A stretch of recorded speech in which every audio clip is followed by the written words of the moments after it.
రక్షకుడైన యేసుక్రీస్తు వారి యొక్క నామములో మరి గత వారము గురువారము సాయంకాల సమయమందు దేవుని ఉన్నతమైనటువంటి పిలుపును అందుకొని మరి దేవుని సన్నిధానానికి వెళ్ళినటువంటి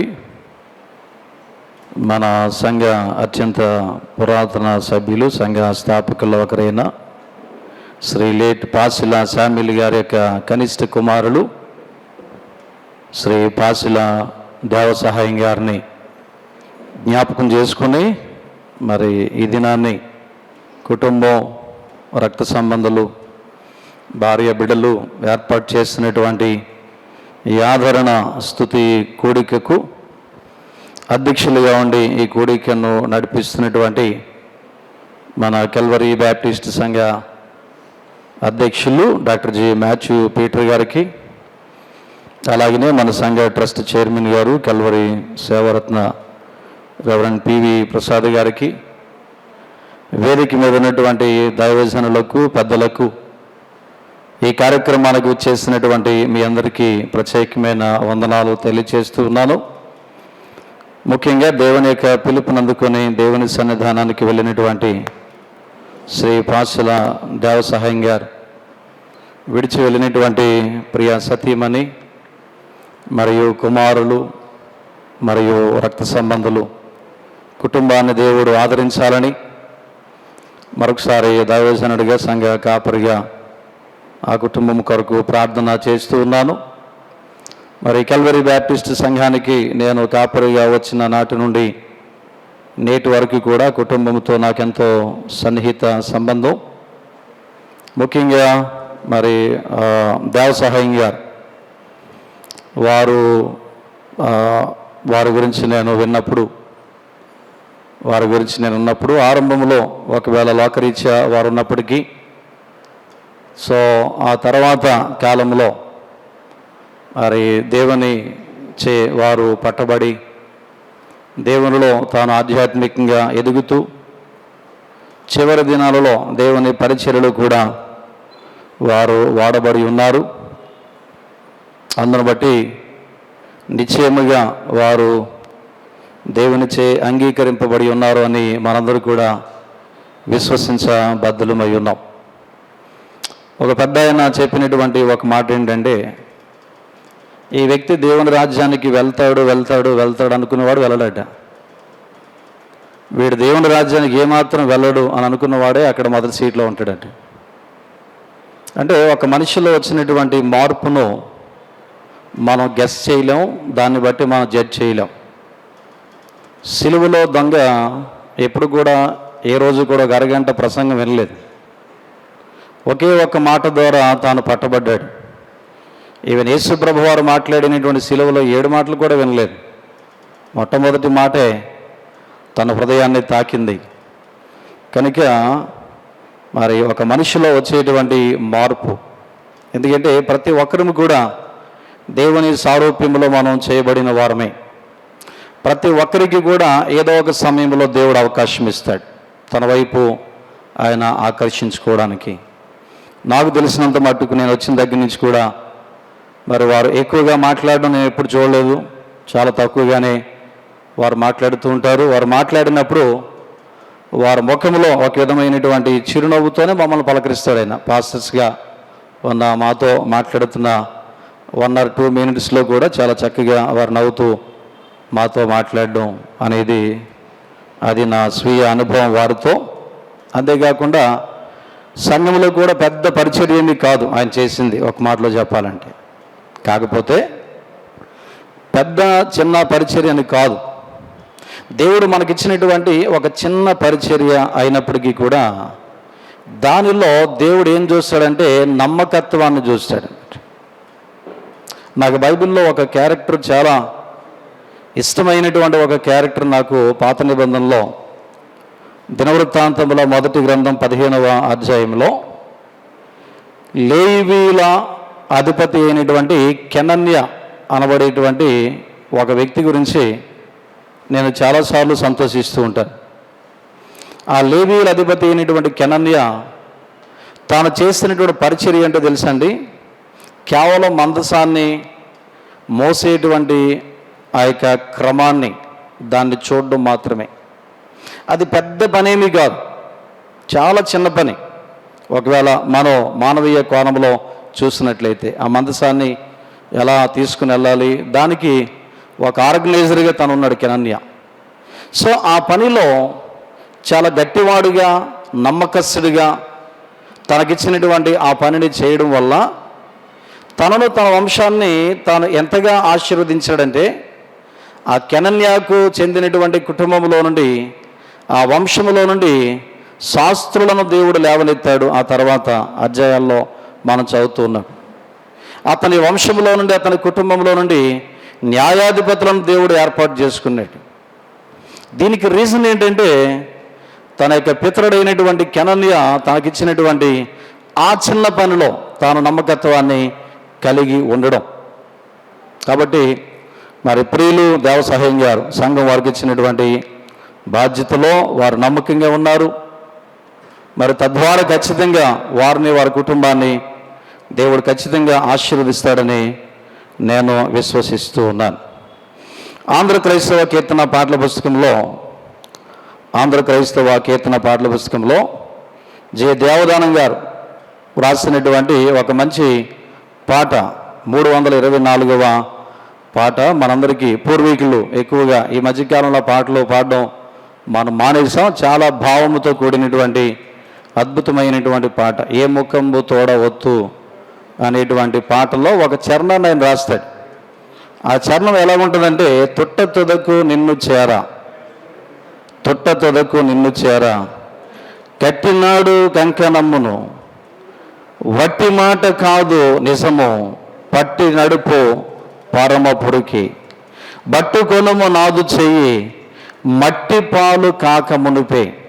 ఆలోచించండి, ఈ పాటలో అంటే నా జీవితాన్ని మట్టి పాలు చేయొద్దు అంటే, మట్టి పాలు కాకుండానే నన్ను పట్టుకో, నా చెయ్యి, నన్ను పట్టుకో చెయ్యి. ఈ లోకంలో ఎంతో గొప్పగా బ్రతికినటువంటి వారు ఈ లోకంలో ఉన్నారు. ఎంతోమంది మట్టి పాలైపోయారు. మనందరూ కూడా మట్టి పాలైపోతాం. కానీ ఆ పాట రాసినటువంటి ఆ రచయిత భావం ఏంటంటే, మట్టి పాలు అనంటే నరకపాత్రుడుగా నన్ను చేయొద్దు.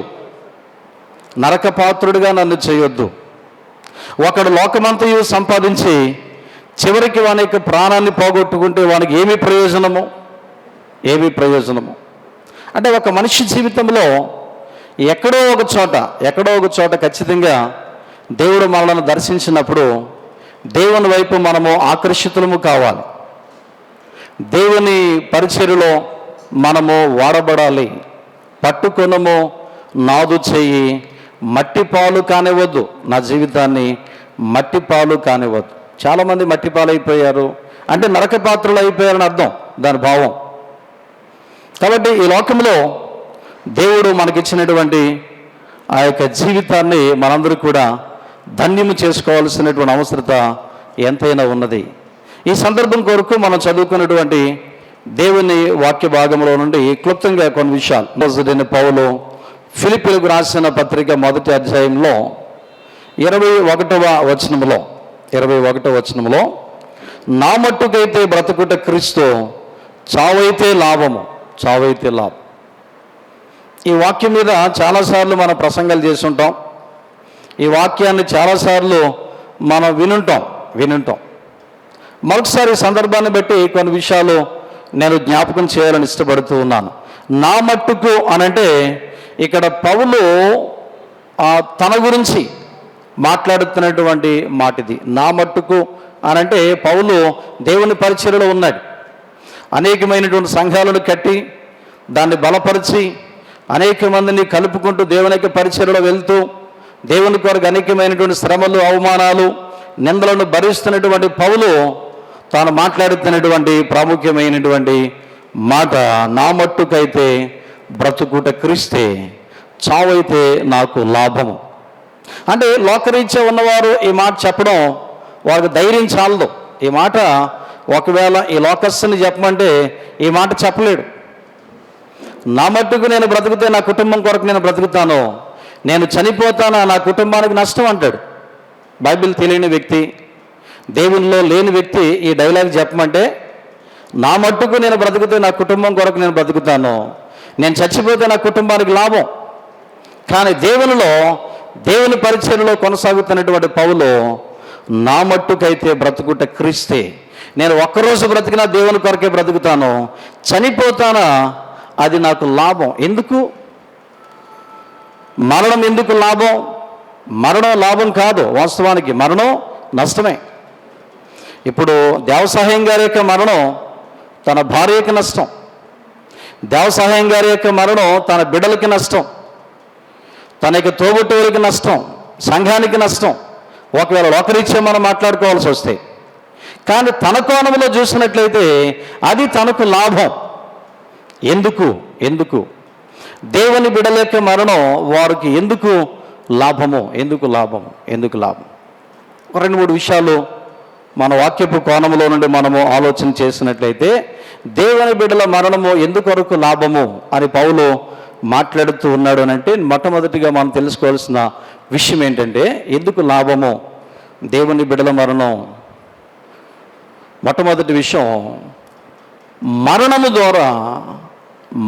ద్వారా ఏం జరుగుతుందంటే, రక్తమాంసములతో కూడినటువంటి ఈ యొక్క శరీరం, రక్తమాంసములతో కూడినటువంటి ఈ శరీరము కంటే ఒక అద్భుతమైనటువంటి ఒక శరీరాన్ని మనము మరణము ద్వారా పొందబోతూ ఉన్నాం. వి గెయిన్ ఏ బెటర్ బాడీ. అంటే రక్తమాంసములతో కూడినటువంటి ఈ శరీరానికి వ్యాధులు ఉన్నాయి, జబ్బులు ఉన్నాయి, షుగర్ ఉంది, బీపీ ఉంది, అనేకమైనటువంటి రుగ్మతులు ఉన్నాయి. కానీ మనము దేవునిలో ఉండి నిద్రించిన తర్వాత, ఈ శరీరాన్ని మనం విసర్జించిన తర్వాత, దేవుడు మనకిచ్చినటువంటి ఆ మహిమ శరీరానికి ఇవి ఏమీ ఉండవండి. ఫిలిప్పీయులకు రాసిన పత్రిక 3వ అధ్యాయము 21వ వచనములో ఆ సత్యాన్ని పౌలు జ్ఞాపకం చేస్తూ ఏమంటారంటే, సమస్తమును తనకు లోబర్చుకొన జాలిన శక్తిని బట్టి ఆయన మన దీన శరీరమును తన మహిమ గల శరీరమునకు సమరూపము గల దానిగా మార్చేస్తాడట. అంటే యేసు ప్రభువారు మరణించి తిరిగి 3వ దినాన్ని ఏ శరీరముతో లేచాడో అలాంటి శరీరాన్ని తనలో ఉండి నిద్రించిన వారికి దేవుడు అలాంటి శరీరాన్ని, ఈ రక్తమాంసములతో కూడినటువంటి శరీరము కాదు, దేవుడు పిలిచినప్పుడు ఆ ర్యాప్చర్లో మనం ఎత్తబడినప్పుడు ఆ మహిమ దేహము ప్రభువారు పునరుద్ధానుడైనప్పుడు తాను తీసుకున్నటువంటి శరీరము ఎలాంటిదో మనము కూడా ఎత్తబడినప్పుడు అలాంటి మహిమ దేహాన్ని మనం తీసుకోబోతూ ఉన్నాం. ఆ మహిమ దేహానికి జబ్బులుండవు, ఆ మహిమ దేహానికి టెన్షన్స్ ఉండవు, ఆ మహిమ దేహానికి వ్యాధి బాధలుండవు. అందుకు డెత్ ఈజ్ గెయిన్, అందుకు మరణము నాకు లాభము. నా మట్టుకు అంటే ఎవరైతే రక్షించబడతారో వారు మట్టుకే, ఎవరైతే దేవుని వైపు తిరుగుతారో వారికే, ఎవరైతే దేవునిలో ఆనందిస్తారో వారికే మరణం లాభం. లోకంలో ఉన్న వారికి మరణం లాభం కాదు, నిజంగా వారికి నష్టమే. పురుషోత్తం చౌదరి గారు వ్రాసినటువంటి ఒక పురాతనమైనటువంటి పాటలో ఆయన ఏమంటాడంటే, శరీరమా ఎంతకాలం నీవు నన్ను బంధించి ఉంచుతావు, పోవే శరీరమా, పోవే లోకమా అని పో అని మంచి పాట ఆయన వ్రాస్తాడు. ఎంతకాలం నన్ను ఇంకా బంధించి ఉంచుతావు, ఎంతకాలం నన్ను ఉంచుతావు, నన్ను నా దేవుని దగ్గరికి వెళ్ళిపోనివ్వు, పోవే లోకమా, పోవే శరీరమా, పో. ఎందుకంటే నేను నా దేవుని యొద్దకు వెళ్ళిపోవడానికి నేను వేగిరపడుతూ ఉన్నాను, నీవు నన్ను బంధించి ఉంచుకో. బ్రతుకుట క్రీస్తే, చావైతే లాభము. ఎందుకు లాభము అనంటే, ఈ రక్తమాంసములతో కూడినటువంటి శరీరాన్ని మనం విసర్జిస్తాం, మనము మహిమ దేహాన్ని మనం తీసుకోబోతూ ఉన్నాం. అందుకు డెత్ ఈజ్ గెయిన్. రెండో విషయం, ఎందుకు మరణము లాభం అని పౌలు మాట్లాడుతూ ఉన్నాడు అనంటే, ఒక మంచి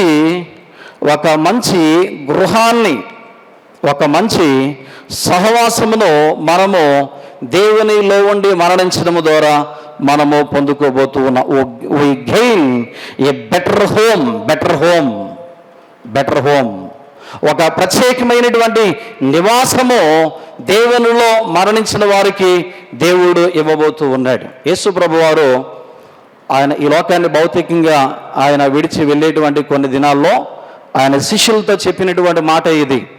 ఆయన ఒక సందర్భంలో ఏమంటారంటే, యోహాను 14వ అధ్యాయము 1 నుండి 3 వచనాల్లో, అందులో 2వ వచనంలో, నా తండ్రి ఇంట అనేక నివాసములు కలవు.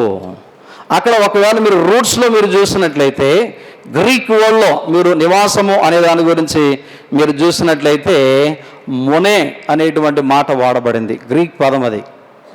సో దాని యొక్క భావం ఏంటంటే, మొనే నివాసము అనే దాని యొక్క భావం ఏంటంటే సుమారు 1000 రాజభవనాలు. ఒక మొనే అనగా 1000 రాజభవనాలు అనగా దేవుడు తన బిడ్డలకు నిత్యత్వంలో సువిశాలమైనటువంటి ఉన్నతమైనటువంటి ఆ యొక్క నివాసము దేవుడు ఇవ్వబోతూ ఉన్నాడు. మొనే అనగా 1000 రాజభవనాలు. ఒక రాజభవనాన్ని మీరు చూడండి, గూగుల్లో మీరు సెర్చ్ చేయండి. మన పక్కన విజయనగరం ఇంకా ఉంది కదా, కోట లోపలికి వెళ్ళి చూడండి. ఒక రాజభవనంలోనే సుమారు 150-200 కంటే ఎక్కువ రూమ్స్ ఉంటాయి. ఈ మొనే అనబడేటువంటి యొక్క నివాసములో 1000 ఆ యొక్క రాజభవనాల కంటే, అంటే దేవుడు తన యొక్క బిడ్డలకు ఆ నిత్యత్వములో ఇవ్వబోయేటువంటి ఆ నివాసం చాలా అద్భుతమైనది. అందుకు డెత్ ఈజ్ గెయిన్. దేవుడి చేయటువంటి ఆ యొక్క అద్భుతమైనటువంటి ఆ యొక్క సువిశాలమైనటువంటి నివాసము, దేవుని ఇంటిలోనికి నేను వెళ్ళబోతూ ఉన్నాను. అందుకు నాకు మరణము లాభము. 1, మహిమ దేహాన్ని నాకు ఇవ్వబోతూ ఉన్నాడు, అందుకు నాకు మరణము లాభము. ఒక సువిశాలమైనటువంటి ఆ యొక్క నివాసాన్ని దేవుడు నాకు ఇవ్వబోతూ ఉన్నాడు, అందుకు మరణము నాకు లాభము. మరొక విషయం ఏంటంటే, మరణము ద్వారా గొప్ప స్వాస్థ్యాన్ని మనం పొందబోతూ ఉన్నాం. We gain a better inheritance. గొప్ప స్వాస్థ్యం అనగా సాల్వేషన్. ఆ యొక్క సాల్వేషన్, రక్షణ అనేది ఒక విశ్వాసి ఎప్పుడైతే ఆ యొక్క దేవునితో నమ్మకంగా తాను జర్నీ చేస్తాడో, అది తుది శ్వాస అనేది ఎప్పుడైతే విడిస్తాడో అప్పుడు ఈ యొక్క రక్షణ అనేది కంప్లీట్ అవుతుంది. అందుకనే రక్షణ అనేది ఎప్పుడు కూడా మనము జరిగిపోయినటువంటి కాలంలో వాడకూడదు. రక్షణ అనేది అది జరిగిపోయింది కాదు. నేను రక్షణ అనబడేటువంటి వాడలోనికి ఎంటర్ అయ్యాను, నేను ఆ యొక్క రక్షణ అనబడేటువంటి ఆ యొక్క వాడలో నేను ప్రయాణం చేస్తున్నాను. అది ఎప్పుడు కంప్లీట్ అవుతుంది? ఎప్పుడు కంప్లీట్ అవుతుందంటే నీవు తుది శ్వాస విడిచిన తర్వాత, అప్పటి వరకు కూడా దేవునితో నీవు నమ్మకముగా ఉన్నప్పుడే అది కంప్లీట్ అవుతుంది. అందుకే పౌలు అంటాడు, మంచి పోరాటము నేను పోరాడాను, ఇక మీదట నా కొరకు నీతి కిరీటము ఉంచబడి ఉన్నది. సో రక్షణ అనేది కంప్లీట్ అయ్యేది మనము ఆ తుది శ్వాస విడిచిన ఆ సెకండ్లో కంప్లీట్ అవుతుంది. ఆ రక్షణ అనేది ఆ గొప్ప ఆ స్వాస్థ్యాన్ని మనము పొందబోతూ ఉన్నాం. అందుకు డెత్ ఈజ్ గెయిన్. మరణము నాకు నా రక్షణను నేను కంప్లీట్ చేయబోతూ ఉన్నాను. నేను ఆ చివరి వరకు దేవునితో నమ్మకంగా జీవించగలుగుతూ ఉన్నాను. పౌలు ఎందుకు మరణం లాభము అని అంటూ ఉన్నాడు అని అంటే, 4వది ఒక మంచి సహవాసాన్ని మనం పొందబోతూ ఉన్నాం. Why gain a better fellowship. మేము చర్చిలో మా పెద్దలు కూడా ఒక మాట చెప్పడం జరిగింది. ఈరోజు సహవాసం అనేది ఒకవేళ మేబీ మనం మాటల వరకే కానీ దానిలో నిజంగా మనం ఎంతవరకు దానిలో మనం బలపడుతున్నాం అనేది చాలా వరకు అది ప్రశ్నార్థకంగానే కనపడుతూ ఉంది. కానీ మనం చనిపోయిన తర్వాత జరిగేది ఏంటంటే, మనము ఒక మంచి సహవాసం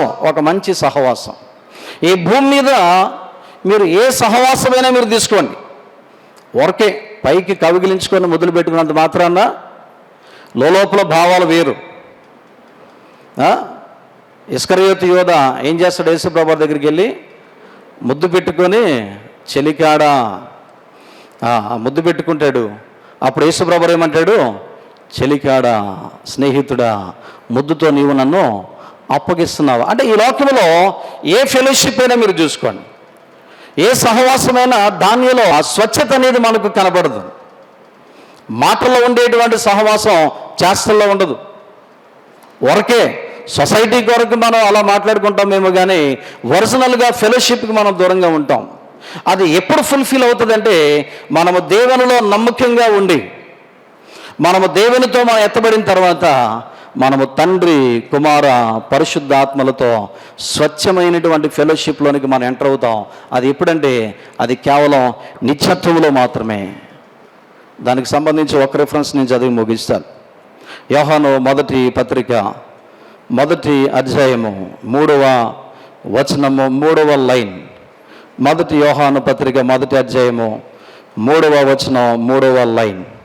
మన సహవాసం అయితే తండ్రితో కూడాను ఆయన కుమారుడైన యేసు క్రీస్తుతో కూడాను ఉన్నది. ఇది ప్యూర్ ఫెలోషిప్, స్వచ్ఛమైనటువంటి ఆ యొక్క సహవాసం అనేది ఈ భూమి మీద లేదు.